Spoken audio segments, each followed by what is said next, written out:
Hello दोस्तों।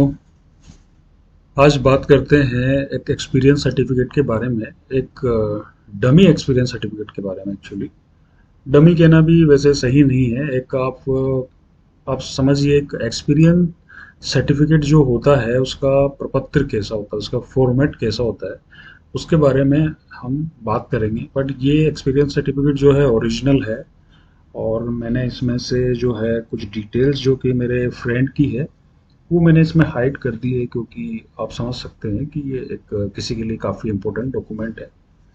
मैंने बस आपको दिखाने के लिए ये सब इसमें ये वीडियो बनाई है, क्योंकि बहुत सारे लोगों की ये क्वेरी रहती है कि एक गवर्नमेंट ऑर्गेनाइजेशन का या एक गवर्नमेंट डिपार्टमेंट का एक्सपीरियंस सर्टिफिकेट कैसा होता है, उसमें क्या क्या चीज़ें लिखी हुई होती है।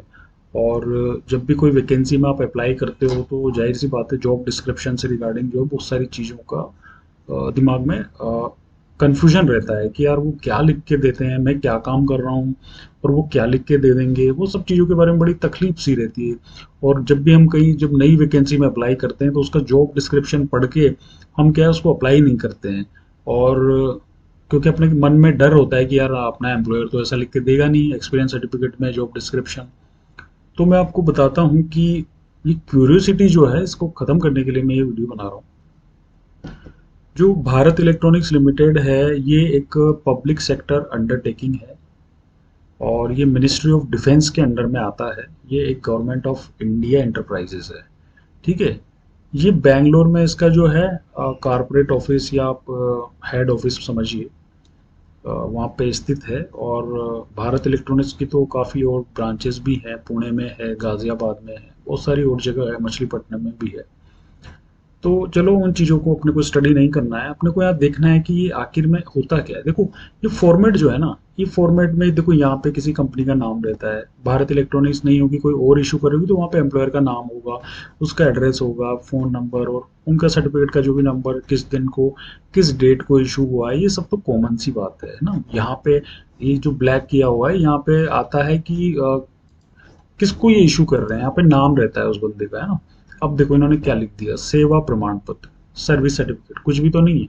अब आप देखो यहाँ पे नाम, भाई नाम तो आपका रहेगा ही, इसमें तो कोई कंफ्यूजन वाली बात नहीं है। हर ऑर्गेनाइजेशन का सर्टिफिकेट उसमें नाम ऐसा ही रहेगा, आपका जो भी नाम होगा, आपको इशू रहे तो आपका नाम आ जाएगा। अब देखो यहाँ पे कॉन्ट्रैक्ट नंबर या संविदा संख्या, देखो ये वैकेंसी का जो मैं आपको बता रहा हूँ ना, ये जिन भी मेरे फ्रेंड का एक्सपीरियंस सर्टिफिकेट है, एक्चुअली ये जॉब जो है कॉन्ट्रेक्चुअल बेसिस पे वहाँ पे करते थे।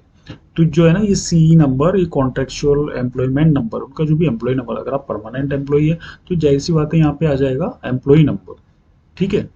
तो वो एम्प्लॉय नंबर आपको दे दिया जाता है। उसके बाद यहाँ पे डेजिग्नेशन, आपका पद क्या था, उस डेजिग्नेशन का यहाँ पे आप सपोज करो आप इंजीनियर थे, इंजीनियर डेप्यूटी मैनेजर थे, डेप्यूटी इंजीनियर थे, क्या थे वो आप यहाँ पे लिख देंगे। फिर डिपार्टमेंट, कौन से डिपार्टमेंट में थे, ये एक्सपोर्ट मैन्युफैक्चरिंग में थे, है ना। डेट ऑफ ज्वाइनिंग क्या थी, डेट ऑफ रिलीज क्या थी, इसका पारिश्रमिक रेमुनरेशन क्या था, यानी कि आपको तनख्वाह कितनी मिलती थी, है ना। ये पर मंथ या लास्ट बेसिक जो भी डिफाइन होगा वो यहाँ पे लिख देते हैं। आपने कारण क्यों दिया, इन्होंने रिजाइन कर दिया था, ये रीजन दिया है ना। रीजन रेजिग्नेशन दिया है इन्होंने, क्योंकि इनका कहीं किसी और जगह सिलेक्शन हो गया था, इन्होंने रेजिग्नेशन दिया है ना। लेकिन अगर किसी को कंपनी कभी किसी डिसिप्लिनरी एक्शन करके टर्मिनेट कर देती है या कॉन्ट्रैक्ट कंक्लूडेड होता है, तो उनका यहाँ पे क्या होता है, सर्विसेज डिसकंटिन्यूड या टर्मिनेटेड, है ना, या कुछ ऐसा डिसिप्लिनरी एक्शन, यहाँ पे कुछ रिमार्क्स भी आ सकता है। तो जनरली जो ये दो आइटम मैंने समझाने के लिए ही आपको यहाँ पे ये वीडियो बनाई है। ये बाकी सारी तो चीज़ें हैं ना, जो एज यूजुअल जो जो भी डिपार्टमेंट होगा, जो भी कंपनी होगी, उसके सब नाम पते आ जाएंगे। और ये यहाँ पे जो भी इशू कर रहा है वो एज पर कंपिटेंट अथॉरिटी, तो आपको पता है जो डायरेक्टर या सीएमडी होते हैं, उसके बाद तो इशू तो कोई भी कर सकता है, अप्रूवल तो उनसे लेते हैं। अब आप देखिए, ये दोनों चीज़ें जो है ना इम्पोर्टेंट है। और तीसरी चीज़ के बारे में जो लोगों का हमेशा डाउट रहता है कि भाई जॉब डिस्क्रिप्शन, भैया कहाँ है, इसमें कोई है ही नहीं। जॉब डिस्क्रिप्शन जो है, कभी कोई कंपनी एक नॉर्मल सर्कमस्टांसेस में या एक नॉर्मल जो उनका एक्सपीरियंस सर्टिफिकेट या सर्विस सर्टिफिकेट या कुछ भी आप बोल लीजिए, उसमें कहीं पे भी वो लिख के आपको देंगे नहीं। वो आपको लिख के देते हैं बस अपनी डेजिग्नेशन, ठीक है। लेकिन क्या होता है, कुछ कुछ जो रिक्रूटमेंट्स होती है, खासकर अगर अपन बात करते हैं यूनियन पब्लिक सर्विसेज कमीशन की, यूपीएससी की, तो उसमें अगर आप जॉब डिस्क्रिप्शन तो वो मांगते ही मांगते हैं अगर वो एक्सपीरियंस वाली वैकेंसी है तो। और बाकायदा यूपीएससी का एक स्टैंडर्ड फॉर्मेट होता है, उसमें वो सारी चीज़ें जो हैं उन्होंने मांगी है कि आपका जॉब प्रोफाइल क्या था, पे स्केल क्या था, वो सब चीज़ें उसमें मेंशन करके देनी होती है। वो एक स्पेशल केस हो गया जब आपको एम्प्लॉयर से बनाना ही पड़ता है, अदरवाइज यूपीएससी जो है फॉर्म रिजेक्ट कर देती है। ठीक है, तो अब आपने समझ लिया, यहाँ पे ये रेजिग्नेशन आ जाता है, ये सेटिस्फैक्ट्री कैरेक्टर, जनरली लोग सेटिस्फैक्ट्री लिखते हैं, वेरी गुड गुड, जो भी उनका स्टैंडर्ड होता है वो लिखते हैं। इनमें आपको वो डाउट नहीं है, ये आपको समझ में आ गया। ठीक है, जो बात मैं कर रहा था कि यूपीएससी फॉर्म रिजेक्ट कर देती है, ऐसे ही और भी ऑर्गेनाइजेशन फॉर्म रिजेक्ट कर देती है। जैसे कि मैंने खुद ने एक बार यूपीएससी में एनडीएमसी में असिस्टेंट इंजीनियर के लिए अप्लाई किया था। मेरा एक्सपीरियंस भी जो है मैच हो रहा था, इवन मेरा एक्सपीरियंस तो ज़्यादा ही था। लेकिन मैंने क्या गलती करी कि जब उसमें मैंने अपलोड किए डॉक्यूमेंट्स, तो उसमें मैंने क्या किया, भाई करंट एम्प्लॉयर का जहाँ पे भी मैं काम कर रहा था वहाँ का तो मेरे पास एक्सपीरियंस सर्टिफिकेट नहीं था। भाई करंट का तो आप कैसे लोगे, आपके पास तो ऑफर लेटर होगा, आपका ऑफिस ऑर्डर होगा, है ना, वो सब चीज़ें होंगी, वो मैंने वहाँ लगा दिया। और उनमें मेरा पे स्केल वगैरह, डेजिग्नेशन वगैरह, जॉब प्रोफाइल सब लिखा हुआ था।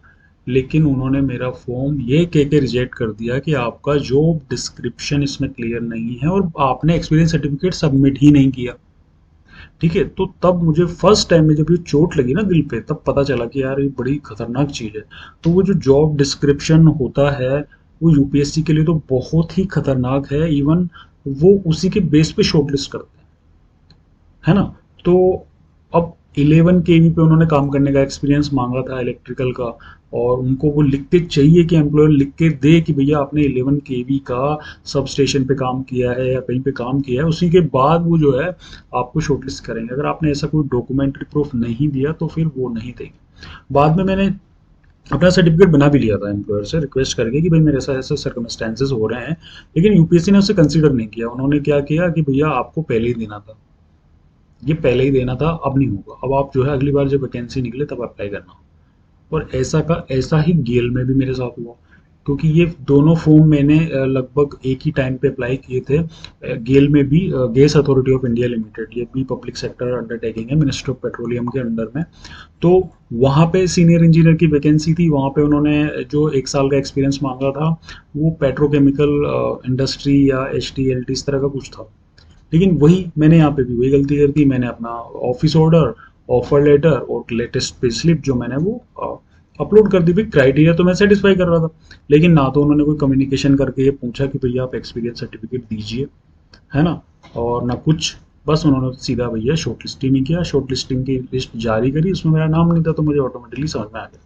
तो मैं ये जो वीडियो आपको बना बना के मैं ये बताना चाहता हूँ कि लोगों के मन में जो क्यूरियोसिटी होती है ना, तो पहली बात तो ये क्यूरियोसिटी आप समझ जाइए कि जो ये सब है इसमें ऐसा कुछ भी नहीं है जो जॉब डिस्क्रिप्शन के बारे में लिखा रहता है। पहली चीज़ तो ये है।